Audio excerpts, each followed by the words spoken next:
అందరూ అంతా చెప్పేశారు. నేను ఈ థ్యాంక్స్ మీట్ చెప్పాల్సింది పెట్టింది నేను థ్యాంక్స్ చెప్దామని. అందరూ నాకు థ్యాంక్స్ చెప్తున్నారు. ఏదో నా కోసం నేను thank you meet thank you Kona గారు, థ్యాంక్ యూ కోన గారు, థ్యాంక్ యూ కోన గారు. ఏమంటే థ్యాంక్ యూ మీట్ నా కోసం పెట్టుకున్నాను, ఇది కాదు కదా. థ్యాంక్ యూ మీట్ పెట్టింది ఈ సక్సెస్కి కారణమైన వాళ్ళందరూ థ్యాంక్స్ చెప్దామని. నాకు థ్యాంక్స్ చెప్పమని కాదు, తప్పుగా అర్థం చేస్తున్నారు మీరందరూ. బట్ స్టిల్ మీ థ్యాంక్స్ని నేను మనస్ఫూర్తిగా స్వీకరిస్తాను. నేను థ్యాంక్స్ చెప్పాల్సి కదా ఫస్ట్ ఎవరు అక్కడ అరుస్తుంది అక్కడ, ఏ రవి ఆపండి. నేను ఫస్ట్ థ్యాంక్స్ చెప్పాల్సింది ఎవరో తెలుసా? ఒక అమ్మాయికి 2 చేతులు లేవు, 2 కాళ్ళు లేవు.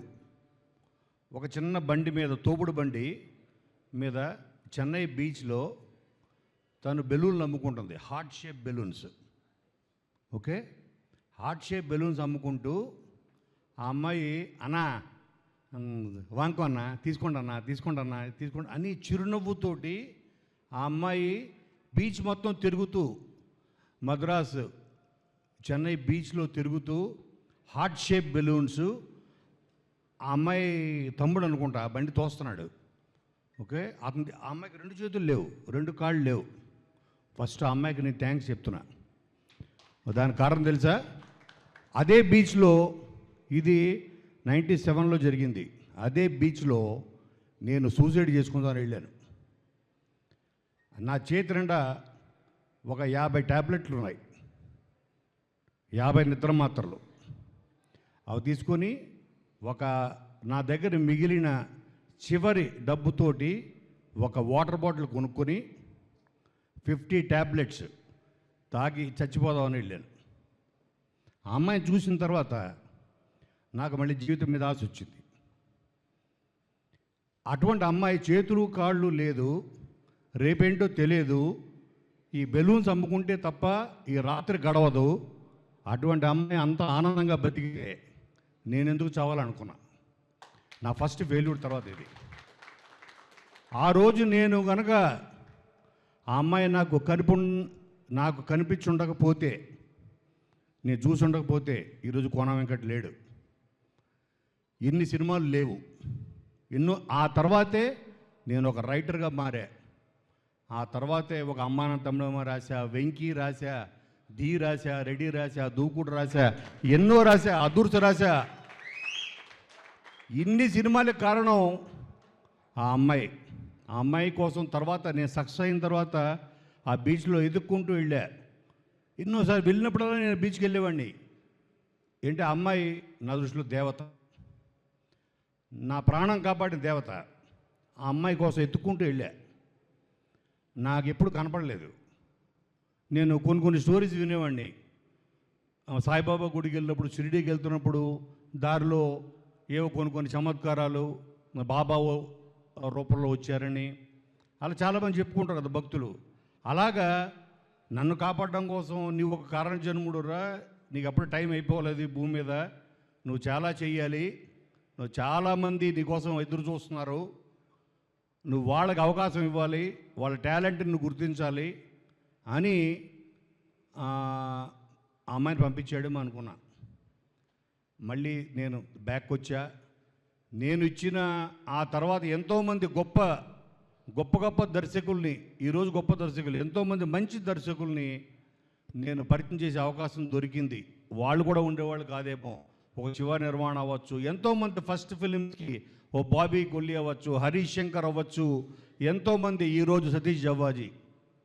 సో ఆ రోజు నేను ముందుగా ఆ అమ్మాయికి థ్యాంక్స్ చెప్దాం అనుకుంటున్నాను. ఆ అమ్మాయి ఈ రోజుకి నాకు కనపడలేదు. అయితే సినిమా అన్నది ఇప్పుడు వీళ్ళందరూ చూస్తున్నారు కదా, వీళ్ళందరి నేను ఒకళ్ళని ఇవాళ సక్సెస్ మీట్ పెట్టడానికి కారణం ఏంటంటే, నేను కళ్ళతోటి మేమందరం, నేను వీళ్ళని ఎందుకు తీసుకెళ్ళానంటే ప్రతి థియేటర్కి తీసుకెళ్ళా. 2 రాష్ట్రాల్లో ఆల్మోస్ట్ అన్ని ఊళ్ళు తిప్పాం. ఎందుకంటే నా కంటెంట్ మీద ఉన్న ఒక నమ్మకం, ఆ నమ్మకమే విజయం. అది మీరు కూడా చూడండి. వీళ్ళ కళ్ళతో చూశారు. వీళ్ళందరూ ఇందులో పనిచేసిన వాళ్ళందరినీ తీసుకెళ్ళా, మ్యాక్సిమం అందరినీ.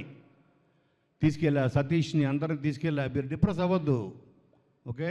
Depression is the biggest disease, okay? మనల్ని 10 మంది చప్పట్లు కొడితే ఒక్కడు ఉంటాడు, ఎవడో ఒకడు బ్యాక్ లాగేవాడు. మీరు వాడిని పట్టించుకోవద్దు.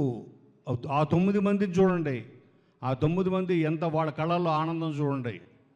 సో వాళ్ళ కోసం మన సినిమా చేసాము అన్న ఆనందంతో. ఎందుకంటే సినిమాకి చాలా, ఒక సినిమా అంటే దానికి చాలా శత్రువులు ఉంటాయి. మొన్న చెప్తున్నారు, సార్ రేపు సినిమా రిలీజ్ అవుతుంది మీది, గల్ఫ్లో యుద్ధం జరుగుతుంది కదా, డీజిల్ అయిపోయిందని అందరూ, డీజిల్ అయిపోతుందని బంకుల దగ్గరికి వెళ్ళిపోయారు, అందుకని థియేటర్ రావట్లేదేమో. ఓహో, గల్ఫ్లో అమెరికాను ఇరాను కొట్టుకుంటే మనకేంటరా బ్యాండ్ మేళకు సంబంధం? బ్యాండ్ మేళం కూడా ఎఫెక్ట్ అవుతుంది. అంటే ఎంత సున్నితమైందంటే సినిమా. ఓకే, ఒక చిన్న రూమరు, రేపొద్దు నుంచి లాక్డౌన్ ఏమో అని ఎక్కడో ఎవరో అంటారు సోషల్ మీడియాలో, దెబ్బకి అందరూ మళ్ళీ సూపర్ మార్కెట్లు పరిగెడతారు, ఇక్కడ పరిగెడతారు, పెట్రోల్ బంక్, సినిమా ఎఫెక్ట్ అవుతుంది. ఓకే, అలాగే పైరసీ, పక్క లాంగ్వేజ్ సినిమాలు, మనం ఎంచుకున్న డేటు, ఎన్నో ఎన్నో ఎన్నో ఫ్యాక్టర్స్ ఓ సినిమాని హిట్ని దాని భవిష్యత్తుని డిసైడ్ చేస్తాయి. ఓకే, ఎన్నో హడ్డుల్స్ దాటుకొని 100 హడ్డుల్స్ ఉంటాయి. ఓకే, దాంట్లో మళ్ళీ పైరసీలు ఉంటాయి, ఎన్నో ఉంటాయి. అన్నీ దాటుకొని పక్క సినిమా రిలీజులు, డబ్బింగ్ సినిమాలు, ఇవన్నీ మన సినిమాకి ఎన్నో అడ్డంకులు దాటుకొని నేను రాత్రి ఎక్కువ చూసేది నేషనల్ జియోగ్రఫిక్ ఛానల్ చూస్తుంటా. అవి ఏం చూస్తాను, అందులో నాకు బాగా నచ్చేది ఏంటంటే, నేను ఒక చిన్న వీడియో చెప్తా మీకు, మీరు కూడా చాలామంది చూసే ఉంటారు. ఓకే, ఒక డియర్, ఒక జింక చెరువు దాటుతూ ఉంటుంది. ఆ చెరువు నిండా ముసళ్ళే, అవి ఒక 10-20 ముసళ్ళు దాని వెంట పడుతుంటాయి. ఇదేమో ఈత్తు ఈత్తు ఈత్తు ఈత్తు ఉంటుంది. అది వెళ్ళే లోపల పట్టుకోవాలని ఈ 10 క్రోకోడైల్స్ 10-20 మొత్తం దాని వెంట పడుతుంటాయి. వీటన్నిటిని తప్పించుకొని ఒడ్డుకు చేరాలి అని.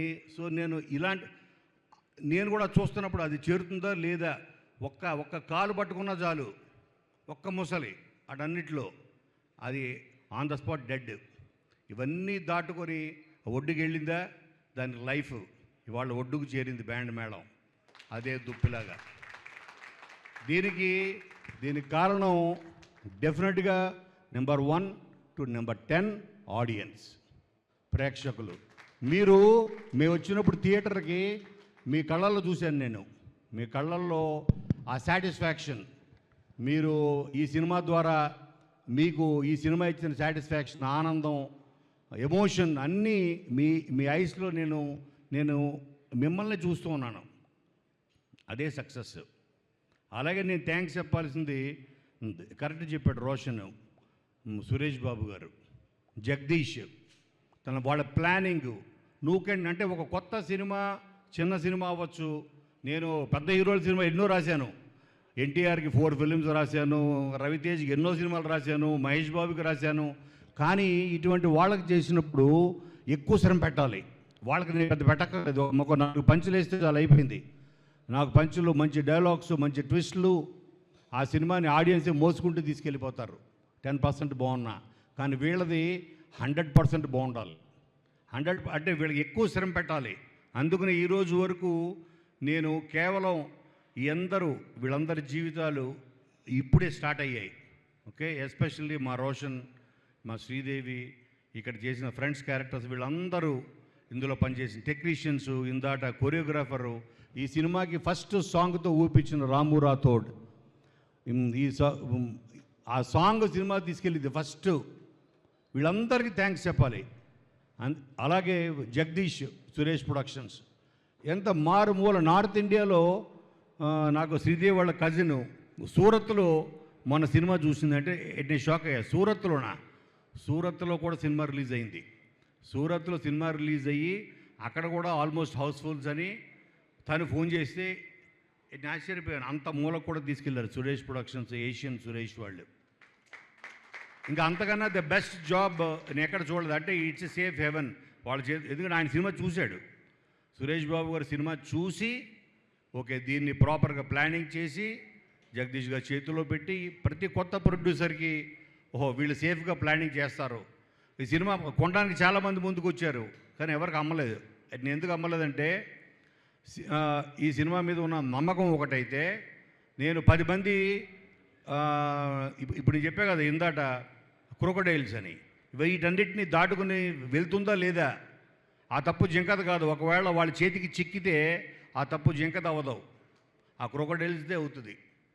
అటువంటిది నేను ఒక డిస్ట్రిబ్యూటర్ చేతితో పెట్టడం, ఒక్క సురేష్ బాబు గారు నమ్మి, సురేష్ ప్రొడక్షన్స్, ఏషియన్ సురేష్ నమ్మి వాళ్ళ చేతిలో పెట్టే లాభమో నష్టమో వీళ్ళు చూసుకుంటారని. అందుకని ఫస్ట్ తర్వాత థ్యాంక్స్ చెప్పాల్సింది వాళ్ళకి. అలాగే కోన అంటే నా ఇంటి మనిషి అని సినిమాని బ్లెస్ చేయడానికి, యంగ్ యాక్టర్స్ని, కొత్త యాక్టర్స్ అందరిని బ్లెస్ చేయడానికి వచ్చిన ప్రతి వాళ్ళకి వివి వినాయక్, బాబీ, విజేంద్ర ప్రసాద్ గారు, అలాగే నా ఆప్తమిత్రుడు త్రివిక్రమ్ శ్రీనివాసు, ఎంతోమంది, అలాగే నాకు దైవ సమానులైన చిరంజీవి గారు, వీళ్ళందరూ ఈ సినిమా వెనకాలండి నాకు ధైర్యాన్ని ఇచ్చారు. నాకు కాదు, వీళ్ళకి ధైర్యాన్ని ఇచ్చారు. వీళ్ళందరికీ థ్యాంక్స్ చెప్పాలి. కాబట్టి మీ అందరికీ ప్రేక్షకులు నేను చెప్పేది ఏంటంటే, ఓకే మీరు అంటే ఇప్పుడు ఎవరి జాబ్ వాళ్ళు చేశారు, మనం ఒకళ్ళని నిందించకూడదు.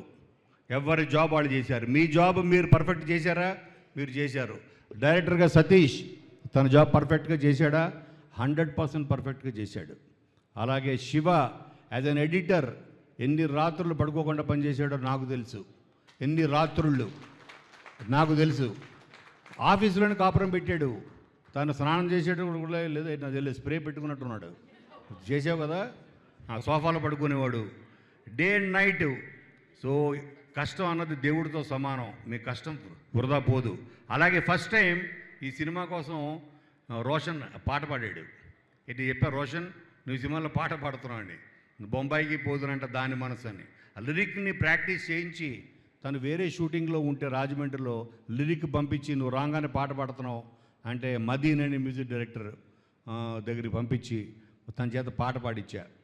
అలాగే తను ఇందాక చెప్పాడు శ్రీదేవి, ఎంత ఎక్స్ట్రాడినరీ పెర్ఫార్మెన్సు అంటే తను నా కూతురు లాంటిది కాబట్టి నేను ఎక్కువ పొగడకూడదు అనుకున్నా. బట్ నేను 100% చెప్పకపోతే తప్పు అవుతుంది. చిన్న ఎక్స్ప్రెషన్స్ రవి చాలా బాగా గమనించారు, చాలా బాగా గమనించాడు. ఎస్పెషలీ క్లైమాక్స్లో. ఓకే, తను నాకు తెలుసు ఏంటిది యాక్టింగ్ అని. మానిటర్ దగ్గర కూర్చుంటే నాకే ఏడుపు వచ్చేసి పక్క వెళ్ళిపోయాను. ఓకే, నేను చూడలేక ఆ బాధని. ఈ సినిమాని తెలుసు, జరుగుతున్న షూటింగ్ అని తెలుసు, కానీ అవన్నీ అసలు యాక్టింగ్ అంటే ఏంటి చెప్పిన ఒక్క మాటలో, acting is about not acting. Act చేయకపోవడం యాక్టింగ్, చేయకపోవడం. మీరందరూ యాక్ట్ చేయలేదు, జీవించారు. ఆ పాత్రలో మీరు జీవించారు. ఇప్పటికీ నాకు పూజ అని పేరు రాదు, దేవి అంట, అలాగే దినేష్ అంట, అంజీ అంట. అంటే నాకు ఆ పాత్రలు గుర్తున్నాయి తప్ప నాకు వాళ్ళ పేర్లు నాకు ఇప్పటికీ గుర్తులేదు. దానికి కారణం ఏంటి తెలుసా? మీరు ఆ పాత్రలో జీవించారు. అలాగే ఆ గుడ్డి క్యారెక్టర్ చేశాడు. కరెక్ట్, రవిరాజు కదా. తను కూడా చిన్నవి. అప్పుడు నాకు ఆ బ్లాక్ ఆ కళ్ళద్దాలు పెట్టినప్పుడు తను కళ్ళు మూసుకుని చేసేవాడు అనిపించింది నాకు. అవునా, కళ్ళు మూసి చేశాడు. ఎందుకంటే నా బాడీ లాంగ్వేజ్ చూసి అర్థమైపోయింది నాకు, ఇతను ఏంటి తడుకుండడంలో ఎవరి పర్ఫెక్షన్. నెక్స్ట్ అలాగే ప్రతి వాళ్ళు ప్రాణం పెట్టారు. ఓకే, మీరు పడిన కష్టం వృధా పోదు. మిమ్మల్ని కోన వెంకట గుర్తించాడు, మిమ్మల్ని పరిచయం చేశాడు.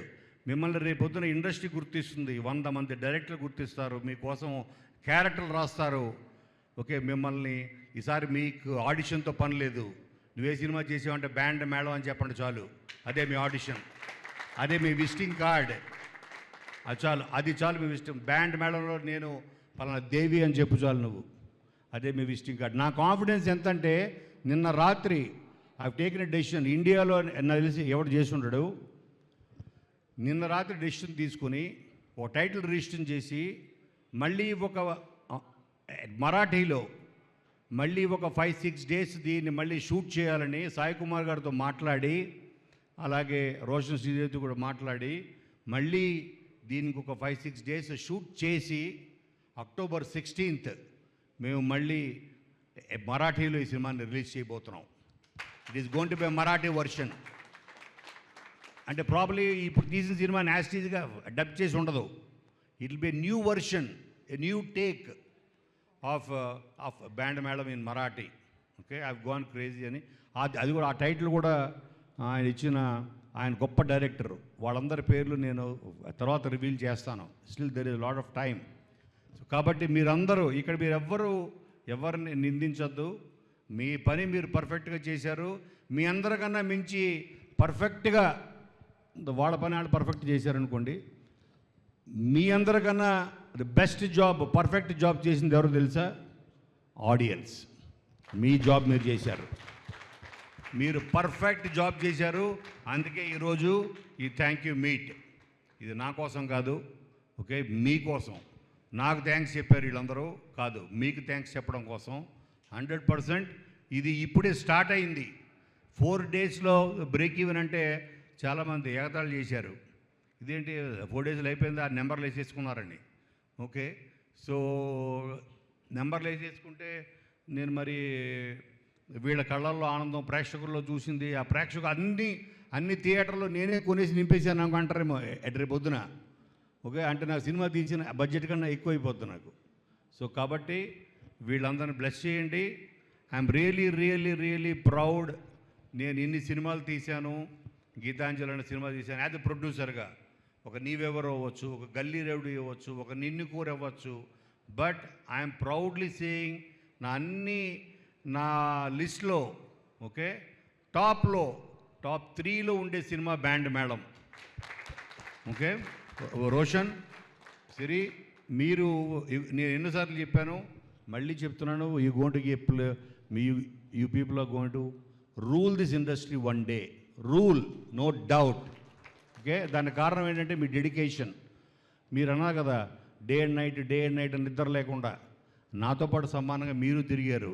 ఓకే, మీకు ఒక హాస్టల్ వార్డెన్ లాగా, ఓ టీచర్ లాగా, ఓకే, ఒక ఫాదర్ లాగా బెత్తం పట్టుకుని నేను ఓన్లీ చేతిలో బెత్తం పట్టుకునే పని మాత్రమే చేశాను.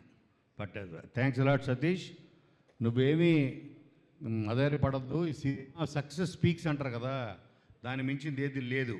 ఓకే, మీ అందరికీ మరొక్కసారి థ్యాంక్ యూ ఎవ్రీబడి. ఈ ఫంక్షన్కి వచ్చిన ప్రతి వాళ్ళకి ఏది ఫ్రమ్ ద బిగినింగ్ మన వ్యాలంటైన్స్ డే గ్లిమ్స్ నుంచి వచ్చిన ప్రతి గెస్ట్కి, ఓకే, అందరి చివరిసారిగా మరొక్కసారి థ్యాంక్స్ చెప్తూ ఐ థింక్ మన జర్నీ ఎండ్స్ హియర్. ఇక్కడ ఉన్న వాళ్ళందరిది మనందరి జర్నీ ఎండ్స్ హియర్. ఈరోజు మళ్ళీ maybe will meet with another film. Of course ఈ మరాఠీ కోసం మళ్ళీ మేము షూట్ చేయబోతున్నాం. మళ్ళీ కలుస్తాం, మళ్ళీ ఫంక్షన్స్ ఉంటాయి, మళ్ళీ తిప్పుతాం మిమ్మల్ని. తిప్పుతూనే తిప్పుకుంటున్నాం అని ఆయన మూర్తం రాశాడు కానీ చంద్రబోసు. సో మిమ్మల్ని తిప్పుతూనే ఉంటాను. ఇండియా మొత్తం, అక్కడైపోతే మలయాళం, అక్కడైపోతే తమిళ్, అన్ని చోట్ల మిమ్మల్ని తిప్పుతూనే ఉంటా. ఓకే, వీలైతే నీ లోపల రాము మరాఠీలో కూడా నువ్వు నేర్చుకో. మరాఠీలో కూడా పాడుతూ వచ్చా, చూసావా? మరాఠీలో కూడా రాము రాతోడే పాడతాడు తిప్పుకుంటున్న సాంగ్. సో అందరికీ మరొకసారి థ్యాంక్స్ అ లాట్.